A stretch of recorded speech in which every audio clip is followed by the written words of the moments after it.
After spending more than $600 million on paid ads in the last 8 years, these are the 4 lessons that I've learned that anyone can implement to potentially 2 to 3x their business. And I found that these 4 things have come true time and time and again, no matter how much additional ad spend that we deploy. In fact, when you're scrolling on your feed, it's more likely than not that you've seen some of the ads our clients have placed, our agency has placed, or even I have placed on social media that have generated a ton of success. Now, before we get started in today's video, I want to make one thing clear. Success with paid ads isn't complicated. You don't need all those complex hacks that all those other gurus talk about. And you could be a complete beginner or even a 9-figure media buyer like myself, but if you can't convert traffic, you will never win with paid ads, no matter how good you think your product is. Which brings me to lesson number 1, which most people think the problem lies inside of their ad account. You see, you could buy as many eyeballs as your little heart desires by sending them to your website, giving Mark Zuckerberg as much cash as you would like. If you can't take a stranger's attention and turn it into cold hard cash, it means absolutely nothing. So instead of just focusing on paid ads, what you really want to do is focus on the full funnel. Just like we optimize our ad accounts, it's equally important to optimize your website and funnel as a whole. That means your funnel is just as important as your ad. Great ads get clicks, and great funnels turn those clicks into cash. And every page on your funnel should have one goal: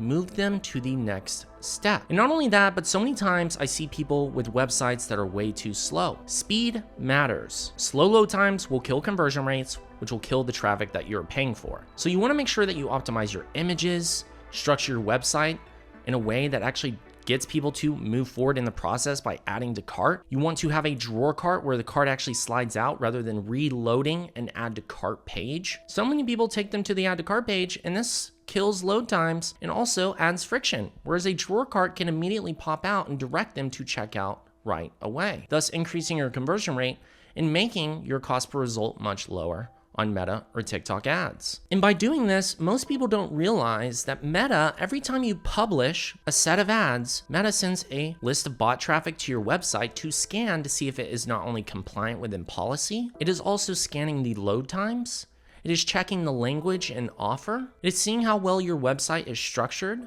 to get conversions, and it gives you a secret backend ranking score that will then impact whether or not your ad has higher CPMs or lower CPMs and gets better delivery than others. So because of this unknown factor, a lot of people neglect their website conversion rates by not optimizing for speed, by not making it very clear for people to understand what their product is.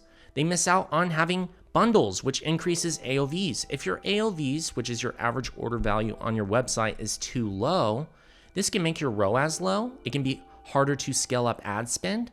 If you ever found yourself in a situation where you scaled up spend and all of a sudden your ROAS drops off, this could be related to a conversion rate issue, because if you're getting more traffic but not as many conversions, well, that's a conversion rate issue, so you need to optimize that. Or if you scale up spend and you get more sales, but your ROAS goes down, even though you have the additional traffic, it is likely an AOV issue, meaning that you need to introduce bundles to increase average order value by bundling some of your best sellers together and making a special offer. You need to be able to have cross sells and upsells where you're selling them on other products in your store, or upselling them on additional quantities, or getting them on a subscribe and save where you're acquiring a customer but then retaining them through customer lifetime value. These are things that you want to do to be able to optimize your funnel so that way you can scale ad spend and deploy it better and get better results. And what most people do is they focus only on their ad account because that is the one thing they feel that they have control over. And it is why so many people get stuck in this loop of going back and forth over and over again, trying to fix their ads when in reality, the problem is really in the funnel. Which is why inside of my Ads Mastery one-on-one mentorship, we focus on the full funnel beyond just ads, so that way you can optimize and scale just like our clients do. In fact, I actually have a video right here that breaks down how to double your Shopify conversion rate with all of the things that you need to implement to improve your overall results. Now, lesson number 2, creative is the number 1 lever for scaling.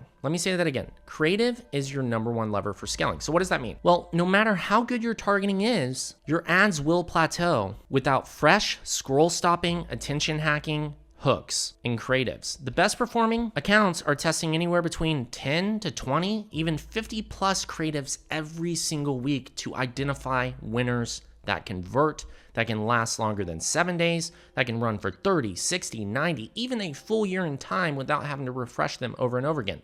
They have ads that are not only working, but they have backup ads that are ready to deploy to be able to continue to scale.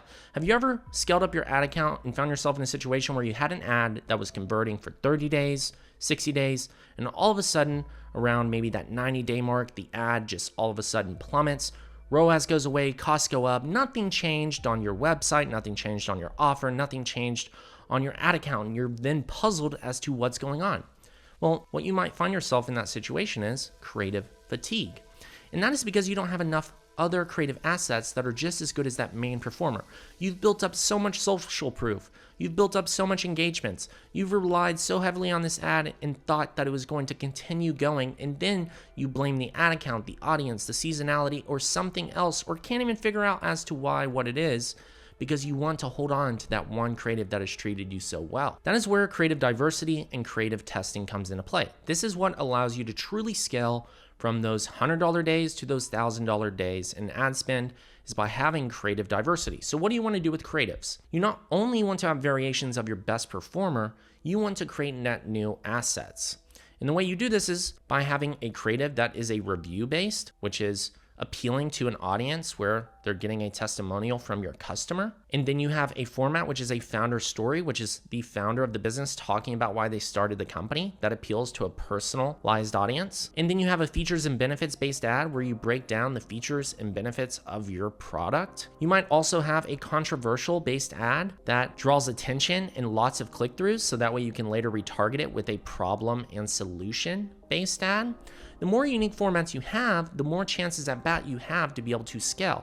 Because if you find 3 out of 5 of those that you've tested are working, well now if one of those goes down, you still have 2 to continue scaling on. So the best media buyers are creative strategists. And ad fatigue kills performance fast when you least expect it. And top performing brands are testing anywhere between 10 to 20 and 20 to 50 plus net new creatives every single week. And UGC, hooks, raw, and these formats outperform cinema and high production based ads 9 times out of 10. And winning creatives are iterated on just like products. Keep what works and get rid of what doesn't. And in fact, I've put together a creative based video that breaks down all of these formats for you to be able to implement in your ad account right here. Lesson number 3 is data-driven decision making over gut feelings. This one could be one of the most important ones if this is you. This lesson is by far one of the hardest ones to overcome because most people are emotionally tied to money. And I totally understand as to why, because finances play such a big role in so many people's lives on a day-to-day basis. But business doesn't reward emotional people. You have to learn how to detach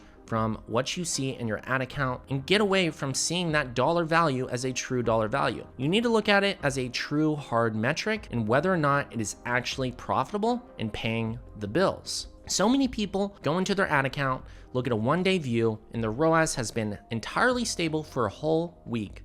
But today, maybe it's been 4 hours, they check their ad account, and all of a sudden they notice they haven't gotten many sales. They usually wake up to a lot of orders, and today they didn't. So people begin to freak out, turning off ads, taking budgets down, making changes, and then the following day, it's even worse. And then they freak out some more, they turn off some more ads, or they scale up budget, or they try to get back to where they just were, and the following day, it's even more crazy. All of a sudden, their sales spike up, and they're happy again, and now they're like, I think I fixed it. And then what happens? The next day after that, it plummets. Everything goes down even worse. And now they're in this cycle of high fluctuation frequency, which is one of the most dangerous things to be in, because people who are affected emotionally by this, it amplifies it by 10-fold, making people even more sporadic and jumpy with their ad account. This kills businesses and can be very detrimental to growth and scaling. You have to be very methodical when analyzing data. Never look at a one-day view. You need to look at 7 days, 30 days. You need to pay attention to the trends. Is the ROAS improving week over week and it just suddenly dropped for one day? If so, leave it alone, don't touch it. You know, it's so funny that I find that a lot of our clients who have gone on vacation, who decided not to touch their ad account for a week and even 2 weeks at a time after they've implemented and everything has gotten stable, that they usually come back and find themselves with a much higher ROAS, a much lower cost per purchase, and a record week in sales, and they're puzzled as to why. And every single time they say, I don't know what happened, I didn't touch anything. That's the reason why. Don't get so emotional and make too many changes. Look at long-term trends. Pay attention to the data. If your conversion rates are stable, your ROAS is stable, slowly scale up methodically. Don't jump up ad spend or don't turn off your best performing ad. I've seen so many people take an ad that has a ton of ad spend on it, a few $1,000s, and another ad that has maybe $100 on it. And that ad that has a few thousand in spend on it has all the purchases. And they see this ad over here that has only $100 in measly spend with a few purchases and a super high ROAS, and they think, well, that ad's performing better than this one. They're wrong, because Meta knows best. They're always going to push out spend to what they believe can handle the scale. And if you take that away from Meta and it flushes all the budget into that low spending ad, all of a sudden your ROAS and cost per purchase is way worse. And people get confused as to why that happens.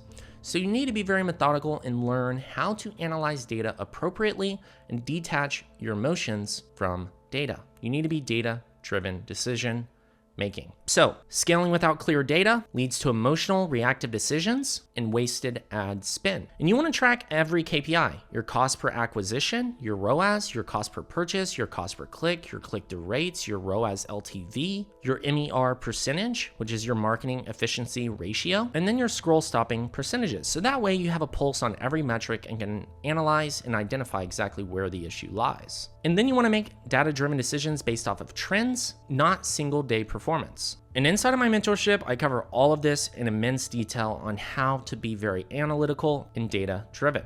And lesson number 4 is scale is fragile without back-end operations. We've seen 7-figure days crumble because of bad fulfillment, support, delays, or inventory issues. And most of them are related to inventory issues specifically. Ads drive growth, but back-end systems sustain it. And marketing exposes your weakest link, so you need to fix it. You can be scaling up and have an incredible ROI, be generating insane sales days, and be living the time of your life because you're generating so much cash by increasing your budgets, and everything is miraculously working out until it's not. So many people have went from scaling from 0 to 70,000. We had a client do this exact situation. It went from 0 to 70, 70 to 100, from 100 to 350K per month, from 350K to 640K per month, and from 640K to $750,000 per month before it dropped all the way down.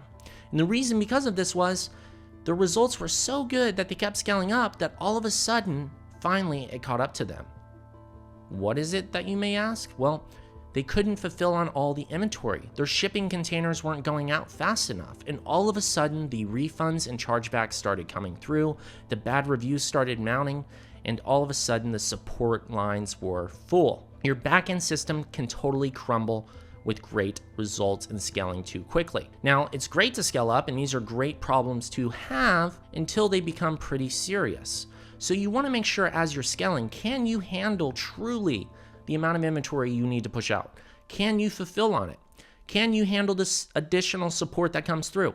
These are things that allow you to scale infinitely if you have them working in sequence together. So many times our clients are selling out of their inventory and they have a record month, and then their sales start to go down a little bit because they don't have enough stock to sell. If you sell out your best seller, it is natural to see a drop in growth because that is your best selling product. People are buying it for a reason. So that doesn't mean your other products are going to perform just as well as that. So you want to find ways to keep that product in stock so that way you can continuously grow your spend and get more results. So scaling ads without scaling operations creates bottlenecks and can hinder growth and even impact it negatively and drive you in the other direction. The last thing you want is an army of angry customers. And you need to ensure your fulfillment, inventory, and customer service are ahead of your ad scale. Because if you know the model is working and you're scaling up, you want to make sure the back end is just as good. And broken systems can ruin your CAC. Refunds, bad reviews, and churn drive up your ad cost and lower your conversion rates. And marketing doesn't fix weak operations, it exposes them. So you need to prepare before scaling if your metrics are showing all the Goldilocks numbers. And these are the 4 lessons that can be some of the biggest levers of growth in your business today. But if you don't understand how to implement them, how to systematize, how to structure the backend, how to structure the ad creatives, how to analyze your data or pull these different levers at the right times, you will only get a small slice of the pie that you could truly be eating in full. And I can't stress this enough. Only paid ads or only websites or only influencers are not the answer. But the whole system and funnel as one big collective working in sequence together is what you need to be able to drive sustainable growth. And I made a video breaking down A to Z each of these categories and how you can leverage them to be able to amplify your sales, your ROIs, your conversion rates, and so much more. So I highly recommend checking out that video here that is also linked below. It's the same funnel that some of the hundreds of brands that we've worked with have leveraged to be able to scale up their business, being able to go from 20K months to $100,000 months, and tons of them from $100,000 months to $300,000, $500,000, and even $1 million months. And I'm giving it to you for absolutely free, so go ahead and check out that video here so that way you can get the training. And once again, it's your favorite digital marketer, Chase Chappell. Cheers and bye all.